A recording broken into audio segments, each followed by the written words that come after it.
이제 다 함께 묵상기도 하심으로 2021년 4월 11일 주일 예배를 드리겠습니다.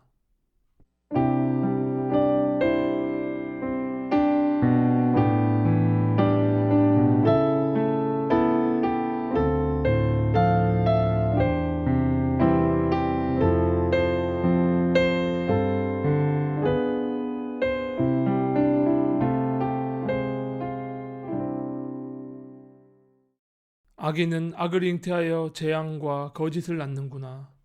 함정을 깊이 파지만 그가 만든 구덩이에 그가 빠진다. 남에게 준 고통이 그에게로 돌아가고 남에게 휘두른 폭력도 그의 정수리로 돌아가지만 나는 주님의 의로우심을 찬송하고 가장 높으신 주님의 이름을 노래하련다. 부활의 능력으로 오늘도 우리와 함께 하시는 주님, 오늘도 우리는 주님을 예배합니다. 이 예배로 주의 뜻에 더 한 걸음 나아가게 하옵소서. 예수님 이름으로 기도합니다. 아멘. 이 시간 다 함께 주는 완전합니다. 찬양하겠습니다.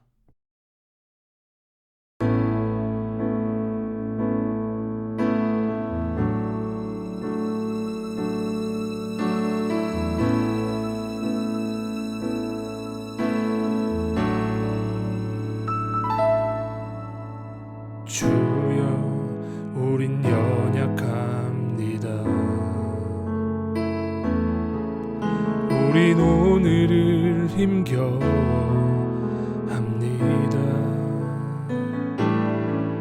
주 뜻 이루며 살기엔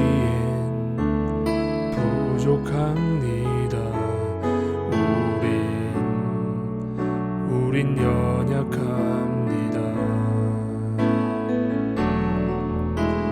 주여 우린 넘어집니다. 오늘 하루 또 실수합니다.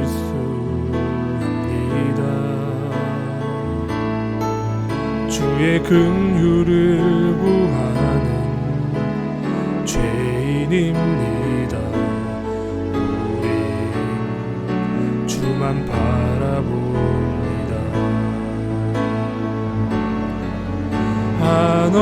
한없는 주님의 은혜 온 세상 위에 넘칩니다. 가릴 수 없는 주 영광 온 땅 위에 충만합니다.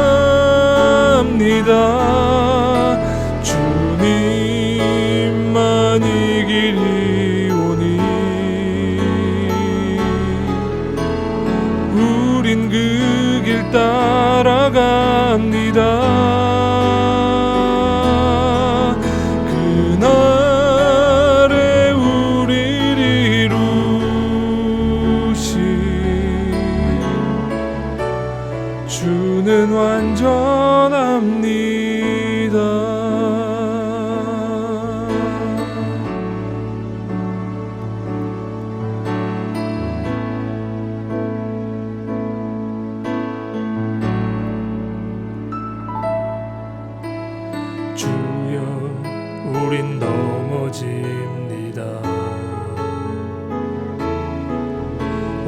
하루 또 실수합니다.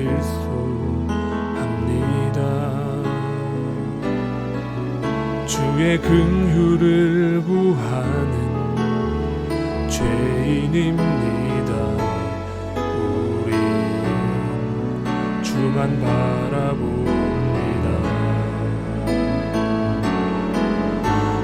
한없는 주님의 은혜 온 세상 위에 넘칩니다. 가릴 수 없는 주 영광 온 땅 위에 충만합니다. 주님만 이 길이 오니 우린 그 길 따라갑니다. 그날에 우리를 이루실 주는 완전합니다.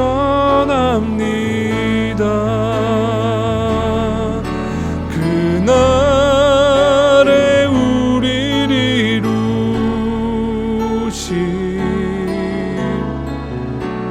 주는 완전합니다.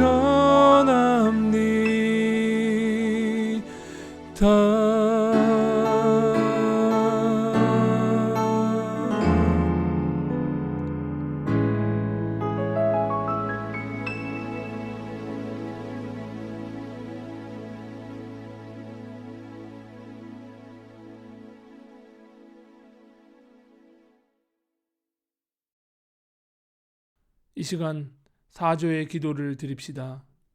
한 주간 우리 삶을 돌아보며 연약했던 우리의 모습들을 주님 앞에 내어놓고 성령의 능력으로 거듭나기 원한다고 이 시간 함께 기도합시다.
복되어라 거역한 죄 용서받고 허물을 벗은 그 사람, 주님께서 죄 없는 자로 여겨주시는 그 사람, 마음에 속임수가 없는 그 사람, 그는 복되고 복되도다.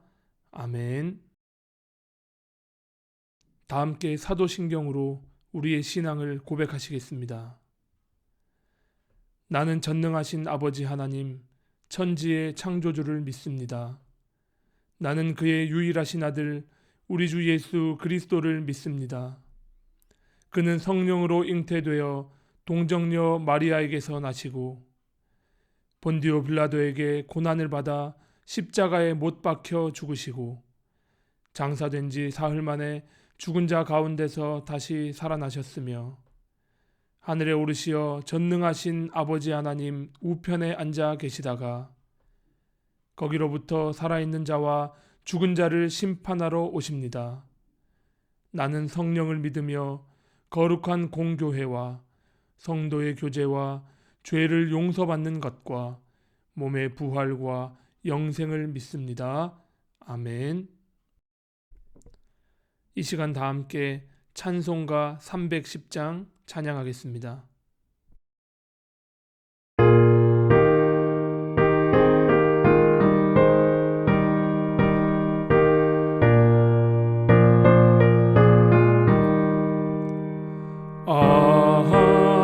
하나님의 은혜로 있을 데 없는 자 왜 구속하여 주는지 난 알 수 없도다. 내가 믿고 또 의지함은 내 모든 형편 아시는 주님 늘 보호해 주실 것을 나는 확실히 아네. 왜 내게 굳센 믿음과 또 복음 주셔서 내 맘이 항상 편한지 난 알 수 없도다. 내가 믿고 또 의지함은 내 모든 형편 아시는 주님 늘 보호해 주실 것을 나는 확실히 아네.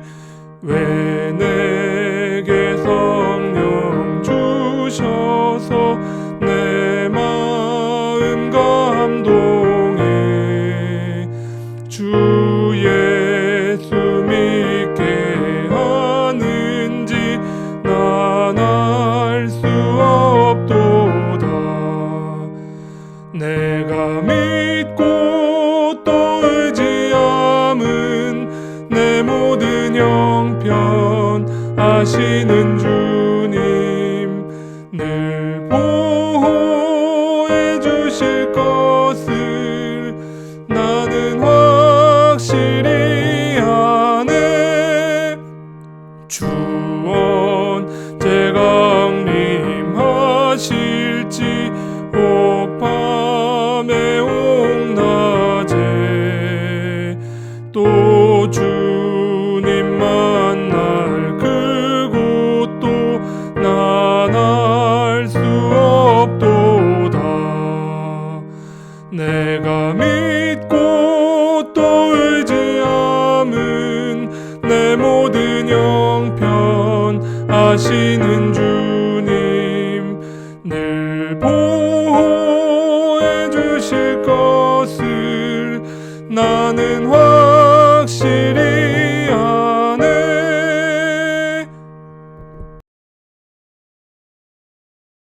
다 함께 공동의 기도 드리겠습니다.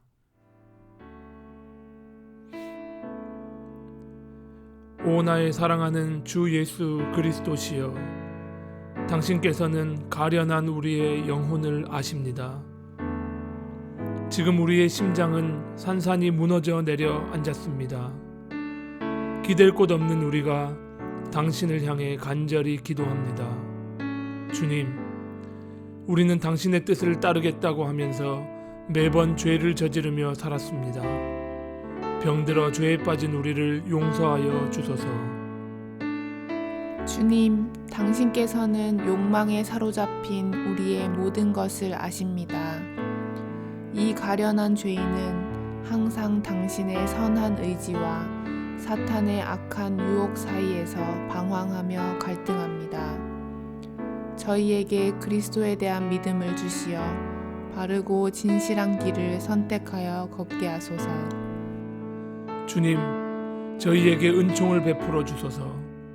곁에 있는 이들을 제 심장처럼 돌보게 하셔서 형제의 정을 나누게 하여 주소서. 인내를 주소서. 저희를 박해하고 욕하는 이들을 참게 하시어 배반하는 베드로가 아니라 7번이라도 참는 그리스도인이 되게 하소서. 구하오니 저희로 하여금 위로자가 되게 하소서.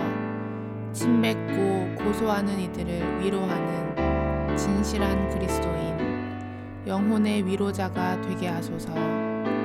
당신께서는 저희에게 필요한 모든 것을 아십니다. 가장 좋은 때 가장 선한 것으로 응답하고 도와주소서. 당신의 뜻이 하늘에서 이루어진 것 같이 저희에게도 은총 가운데 이루어지게 하소서.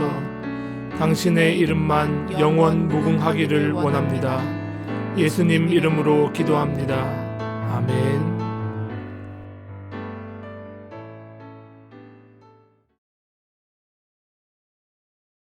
하나님의 말씀 보시겠습니다.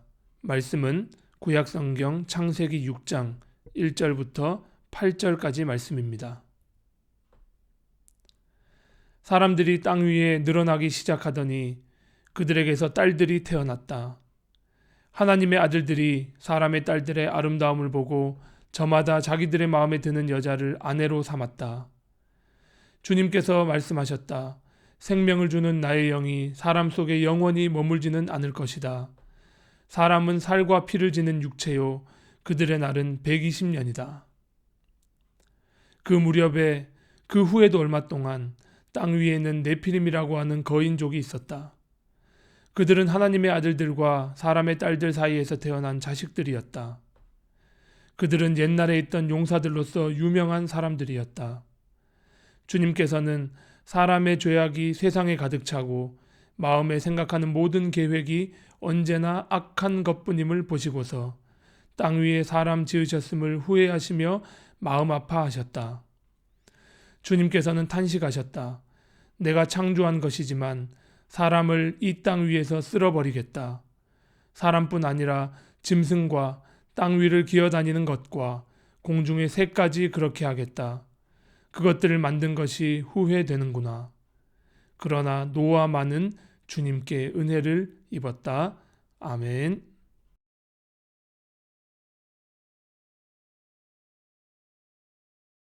사랑하는 성도 여러분, 한 주간도 건강히 잘 지내셨나요? 요즘 들어 이 독일 서쪽 지방에 갑작스레 우박이 많이 쏟아지고 또 이 4월에도 한방눈이 며칠간 계속 지속해서 내리기도 하고요. 또 하루에도 해가 났다가 비가 오고 또 눈이 왔다가 다시 해가 나고 또 다시 눈이 왔다가 뭐 이런 것들을 계속 정신없이 반복하는 이런 기후를 접하면서 이 코로나 시대에 제한된 우리가 이 시간, 계절 감각을 잃어가듯이 이 기후도 갈피를 못 잡는 것 아닌가 하는 생각이 들었습니다. 아무쪼록 계속되는 코로나 바이러스의 악영향 속에서도 건강과 희망을 잃지 않으시는 성도님들이 되시기를 바라고 기도합니다. 우리가 성경을 읽다 보면 특별히 해석이 어려운 구절들이 있습니다. 제가 이렇게 말씀드리면 누군가는 저에게 다시 이렇게 말씀하실지도 모르겠습니다. 목사님, 성경에 특별히 어려운 구절이 있는 게 아니라 어려운 구절밖에 없던데요? 라고 말이죠. 네, 충분히 이해 갈 만한 말입니다. 분명 성경은 하나님의 말씀이긴 하지만 대략 수천 년의 기간 동안 기록되어 온 고전 중에 고전이죠. 또한 원본이 존재하지 않고 손으로 베껴 쓴 사본들만 있을 뿐이다 보니까 또 이 사본들은 다양한 언어들로 옮겨졌기 때문에 분명히 우리가 해석하고 이해하는 데 어려움이 있을 수밖에 없을 겁니다. 그럼에도 그 중에 더 이해가 어려운 본문들, 일명 우리는 그것을 난해 구절이라고 하는데요.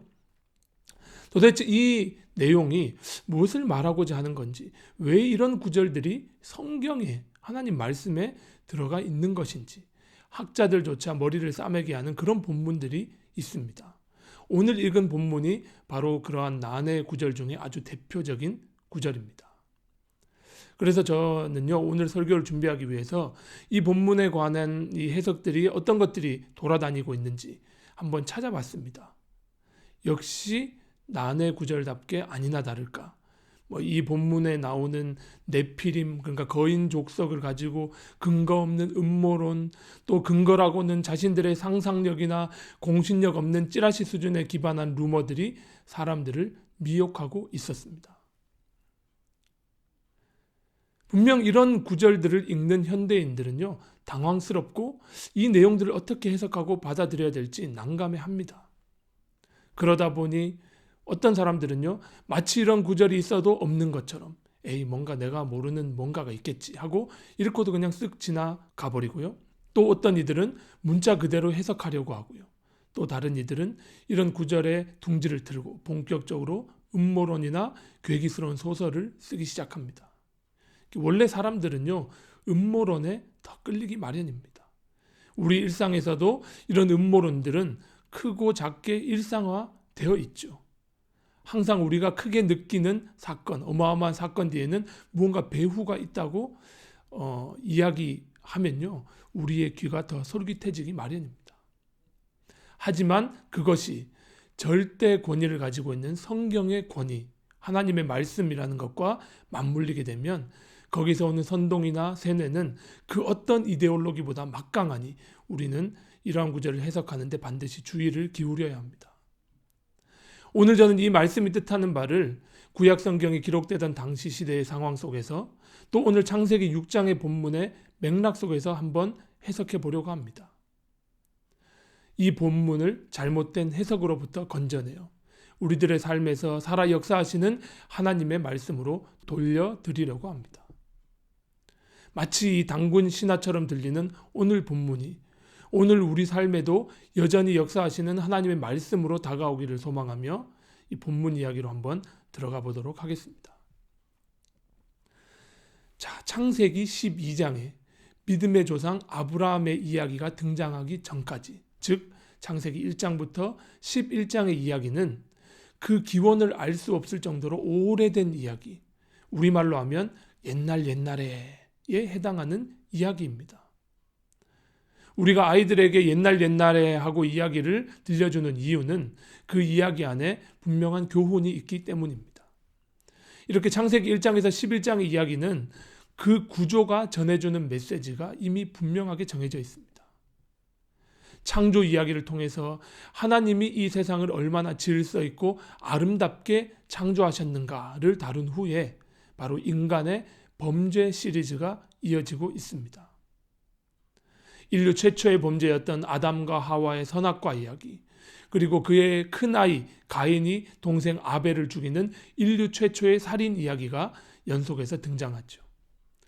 이렇게 개인이 저지른 두 개의 이 범죄 이야기 다음에 두 가지 인류 전체가 하나님께 범죄를 저지른 이야기가 등장합니다. 하나는 오늘 본문의 배경인 홍수와 노아의 방주 이야기이며, 다른 하나는 바로 그 다음에 나오는 바벨탑 사건입니다.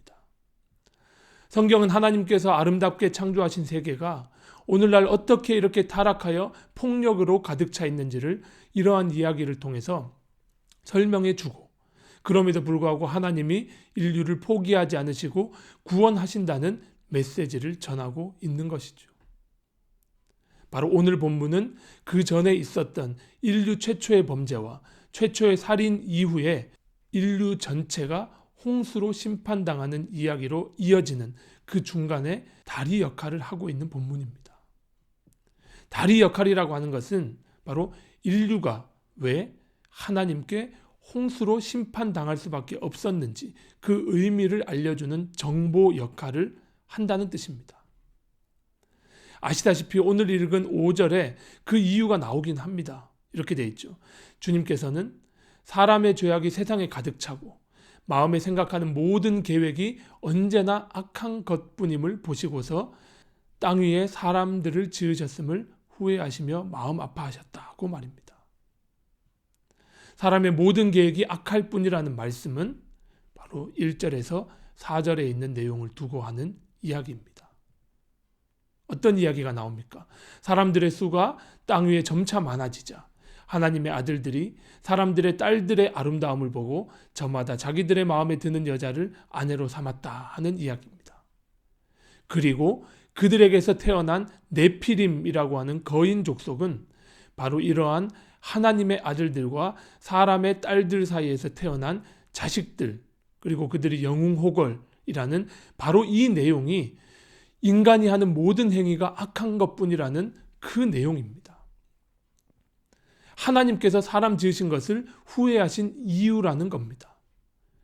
도대체 이 본문이 어떤 내용을 담고 있길래 하나님의 마음을 이 보시기 좋았더라 해서 사람 지으신 것을 후회하신다로 바꾸어 놓았을까요? 이 본문이 뜻하는 것이 무엇인지 같이 한번 살펴보겠습니다.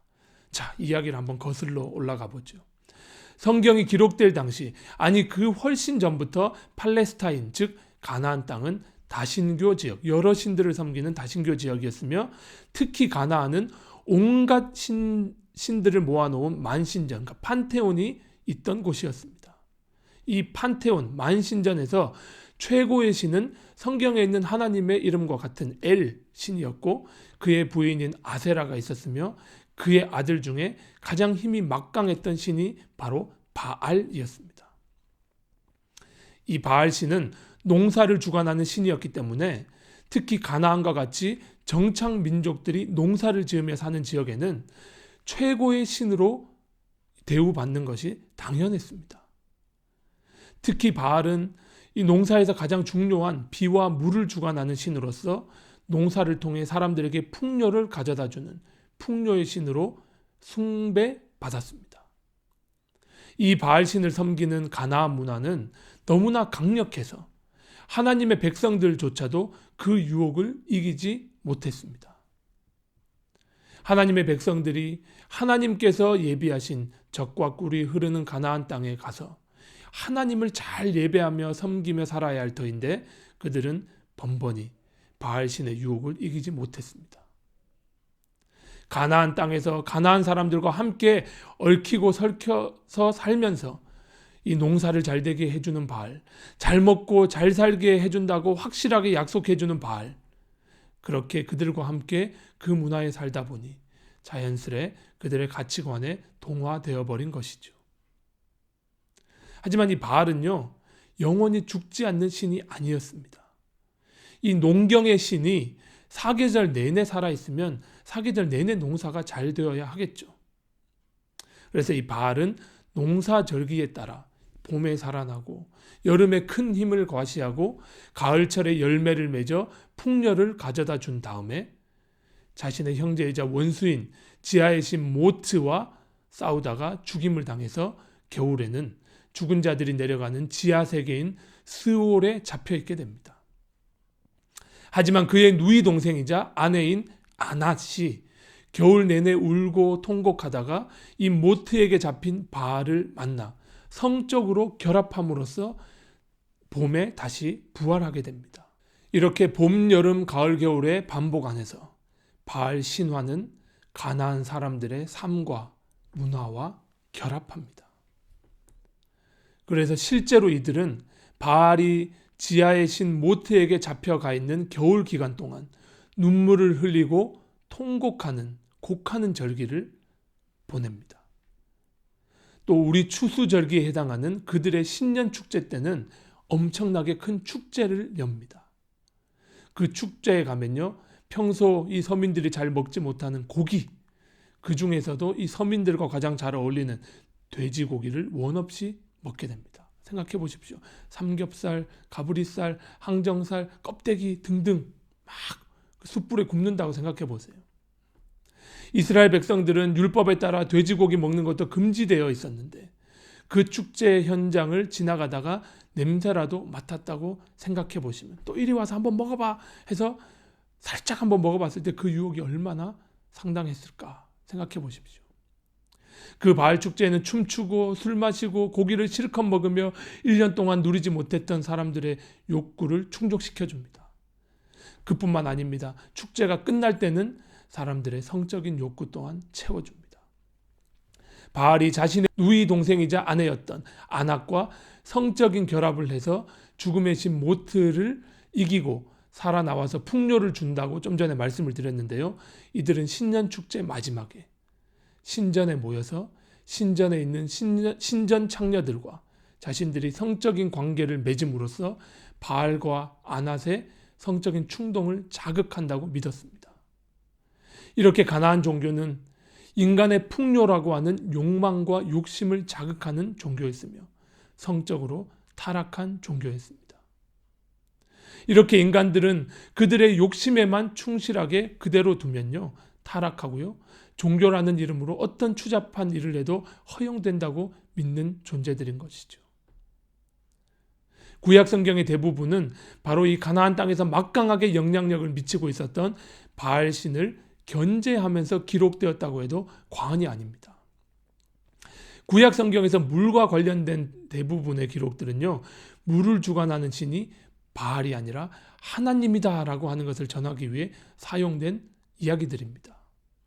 이스라엘 백성들이 홍해를 가르고 가나안 땅으로 들어가자 큰 성읍이었던 여리고도 겁에 질려서 성문을 걸어 잠그고 이 무기도 없는 히브리인들과 싸우지도 못합니다. 왜냐하면 여리고는 가나안 땅에 있었고요. 그들은 바알 신을 믿고 있었기 때문에 물을 주관하는 신이 바알 신인 그 동네에서 여호와 야훼라고 하는 신이 홍해를 가르고 그들의 백성이 이쪽으로 건너온다고 하는 이야기들은 그 어떤 일보다 그들에게는 무서운 이야기였던 것이죠. 심지어 그들은 가나안에 들어갈 때도 요단강을 가르고 들어갔습니다. 또 선지자 엘리야는 갈멜산에서 바알과 아세라 선지자에게 승리하고 나서 하나님께 기도해서 3년 넘게 가뭄이 들었던 땅에 비가 내리게 했죠. 또 그의 제자 엘리사는요, 이 물에다가 소금을 던져서 도끼를 떠오르게 하기도 하고, 또 쓴물에다가 12종려가지를 던져가지고 단물로 바꾸게 하는 이런 이야기들이 나오는데요. 바로 그 본문이 이야기하고자 하는 바는 물을 주관하는 분, 비를 주관하는 분은 여호와 하나님이라고 하는 사실입니다. 그리고 이 바알 이야기는 바벨론 지역으로 넘어가면요, 바벨론의 최고의 신 마르둑 신화와 결합이 됩니다. 나중에는 그리스 로마 신화에 나오는 제우스 이야기에까지 영향을 미치면서 이 모든 신화들이 이 바알 신화에서 비롯된 것임을 우리는 알 수 있습니다. 제가 이렇게 가나안 종교, 특히 바알신 이야기를 이렇게 오랫동안 한 이유가 있습니다. 바로 오늘 읽었던 창세기 6장에 나오는 이 이야기는 바로 이런 가나안 종교의 신화, 특히 바알 신화로부터 시작되어 변형되어 온 온 세상의 신화들이 하나님이 보시기에 악하다는 이야기를 하고 있는 것이기 때문입니다. 하나님의 아들들과 사람의 딸들, 여기에서 하나님의 아들들 할 때 이 하나님은 여호와 하나님을 뜻하는 것이 아닙니다. 구약 성경에서 여호와 하나님을 뜻할 때는 고유 명사인 엘로힘이라고, 히브리어로 엘로힘이라고 쓰지만 창세기 6장 2절에서 하나님의 아들들에서 여기서 하나님은 하 엘로힘, 즉 앞에 정관사가 붙어 있는 형태입니다. 거기에서 하나님이라고 하는 것은 야훼 하나님이 아니라 이방신을 뜻하는 의미입니다. 바로 바알 신년 축제에서 바알 신의 자녀들이라 자부하던 소위 하나님의 아들들이 신전 창녀, 즉 사람의 딸들을 마음껏 취하면서 자신들의 욕망을 채우는 바알 신화를 배격하는 것이죠. 또한 이 신화들은 더 발전되어서 신의 아들과 사람의 딸들이 아이를 낳으면 반신반인과 같은 걸출한 영웅 호걸들이 태어난다고 믿었습니다. 제우스 신화를 보면 잘 아시겠죠. 제우스가 인간 여인을 사랑해서 자녀를 낳으면서 반신반인의 영웅들이 신에게 대항하기도 하지 않습니까?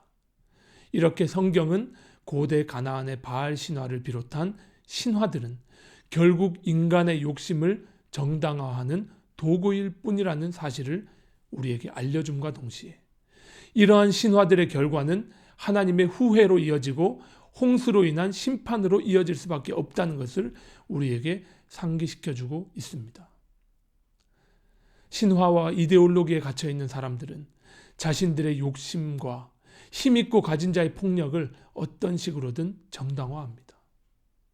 성적인 타락과 힘과 권력이 이기는 폭력을 받들고 따릅니다. 이렇게 끝없는 인간의 욕망을 채워주겠노라 하고 부추기는 종교는, 또한 이데올로기는 인간에게 참 안식과 평안을 주지 못합니다. 오히려 하나님이 창조하신 이 세상을 혼돈으로 몰아갈 뿐입니다. 사랑하는 성도 여러분, 바알 신화와 같은 신화는 수천 년 전에만 있었던 것이 아닙니다. 우리 시대에 여전히 우리의 욕심을 부추기며 잘 먹고 잘 살게 해주겠다고 우리들을 부르고 있습니다. 사람들은 무엇에 몰두해 있습니까? 돈 버는 것, 성공하는 것, 거기에 몰두해 있습니까? 그렇다면 바로 그것이 그 사람에게는 신인 것입니다. 또 많은 사람들이 거기에 몰두해 있다면 바로 그곳에 신화가 있는 것입니다. 허탄한 신화들, 인간을 미혹하고 정말 행복을 줄 것처럼 우리들을 속이고 있지만 정작 사람의 마음과 영혼의 안식을 빼앗아 가버리는 그런 신화들이 여전히 우리 주변에서 우리를 유혹하고 있지 않습니까? 하나님께서 우리 시대, 바로 이 시대를 보시고는 어떻게 생각하실까요? 혹시 후회하지 않으실까요?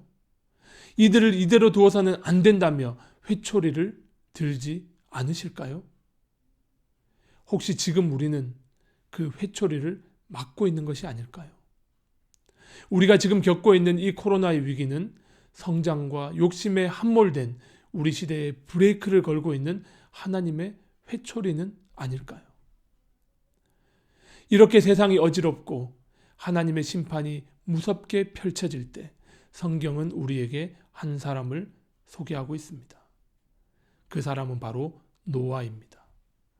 성경은 노아를 하나님께 은총을 입은 사람, 오늘 같이 읽진 않았지만 9절에 보면요, 그는 당대에 의롭고 흠이 없는 사람, 하나님과 동행하는 사람이었다고 소개합니다. 당대에 의롭고 흠이 없고 하나님과 동행했다는 이 의미는 이 본문의 맥락에 비추어 보면 세상의 허탄한 신화에서 자신을 구별하고 창세기 1장의 창조 질서를 따라 하나님이 주인 되는 세상을 포기하지 않고 살았던 사람이었다고 볼 수 있겠습니다. 바로 이 노아를 통해 하나님은 인류와 피조 세계를 포기하지 않으시고 방주를 지으시며 구원의 역사를 계속 이어가십니다. 사랑하는 성도 여러분, 이 위기의 시대 속에 바로 우리들이 노아와 같은 사람이 되었으면 좋겠습니다. 세상의 허탄한 신화로부터 우리를 구별하여서 참 하나님이 주인 되시는 세상을 사람들에게 보여주고 전하는 사람들이 되었으면 좋겠습니다. 그래서 우리들로 인해서 하나님께서 이 세상을 포기하지 않으시고 하나님 자신의 구원의 역사를 이어나가시기로 마음을 바꿀 수 있기를 소망합니다. 사람 지으신 것을 후회하는 마음에서 우리를 긍휼히 여기시고 구원하시는 마음으로 하나님의 마음을 바꾸게 하는 그런 사람들이 우리가 되었으면 좋겠습니다. 그것을 위해 우리 함께 기도합시다. 허탄한 신화들이 사람들의 영혼을 더 이상 갉아먹지 못하도록 우리가 믿음을 가지고 기도하고 우리의 삶으로 그것을 살아내고 그 내용을 세상에 전합시다. 오늘 본문 말씀은 바로 우리가 사는 세상의 신화들의 허무함을 폭로하는 동시에 우리를 우리 시대의 노아로 부르고 있는 본문입니다. 이 부름에 뒤돌아보지 말고 우리 당당하게 응답합시다. 다가오는 한 주 동안 우리 시대를 지배하는 허탄한 신화가 어떤 것들이 있는지 우리의 영적인, 지적인 눈을 열어서 예민하게 바라보시고 그 가치로부터 나 자신을 지켜내기 위해 함께 기도하고 살아냅시다. 여러분들이 당대의 의로운 자들, 하나님과 동행하는 이들이 노아와 같은 이들이 다 될 수 있기를 주님의 이름으로 축원합니다. 기도하겠습니다. 주님, 이 세상은 노아의 홍수가 있었던 시대와 참 닮아 있는 것 같아 보입니다. 허탄한 신하들이 여전히 우리의 삶을 지배하고 있고 사람들은 안식이 없이 정처 없이 달려만 가고 있습니다. 이러한 삶에서 이러한 가치에서 우리를 구원하소서. 눈을 들어 주님을 바라보고 하나님이 주인 되시는 참된 가치를 바라보고 그것을 향해 달려가고 그것을 많은 이들에게 전하게 하옵소서. 노아와 같이 우리도 구별되어 하나님과 동행하는 사람들이 되게 하옵소서. 우리를 구원하실 예수님 이름으로 기도합니다. 아멘. 이 시간 다 함께 시선 찬양하겠습니다.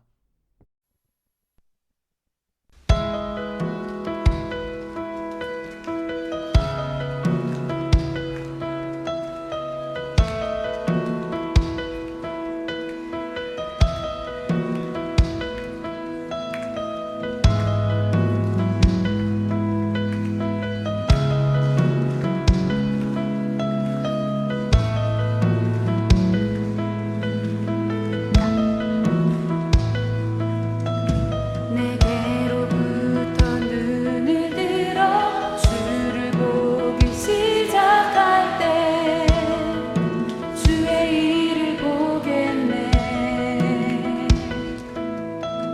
내 작은 마음 돌이키사 하늘에 꿈꾸게 하네. 주님을 볼 때 내게로부터 눈을 들어 주를 보기 시작할 때 주의 일을 보겠네.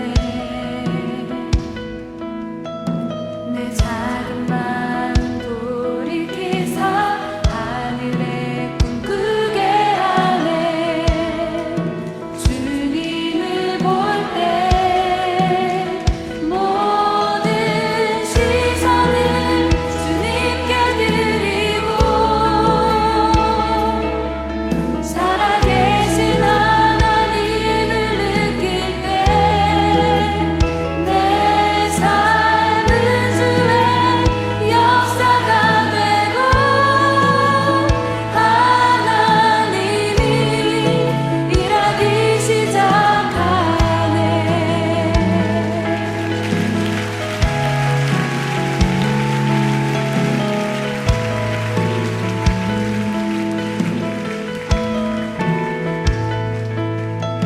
성령이 나를 변화시켜 모든 두려움 사라질 때 주의 일을 보겠네. 황폐한 땅 한가운데서 주님만을 알게 되리. 주님을 볼 때 모든 시선을 주님께 드리고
지금은 우리 주 예수 그리스도의 은혜와 하나님의 사랑과 성령의 교통하심이 허탄한 신화를 버리고 하나님께 은총을 입은 노아와 같이 우리 시대를 하나님의 구원으로 인도하기로 다짐하는 성도님들 머리 위에, 그리고 고난 가운데서 허덕이는 우리 시대 위에 지금부터 영원까지 함께 하시기를 간절히 축원하옵나이다. 아멘.